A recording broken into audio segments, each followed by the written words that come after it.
Want to close background apps on your iPhone 17, Pro or Max? As you can see here, when I open an app and then close it like this, you can see in the background they are still running and I have a lot of apps that's not closed properly. So in case an app has stopped working, or you don't want the app to resume what you are doing, then to close the app running in the background and refresh it, you need to swipe up from the bottom and hold, then release it, which will open the recent apps.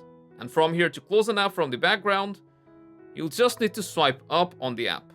You can also use 2-finger gestures or 3-finger gestures to close multiple apps at the same time and speed up the process. And voila! Now you don't have any app running in the background, and when you launch them next time, they will load right from the beginning. Hope you found this useful, and stay tuned for more guides.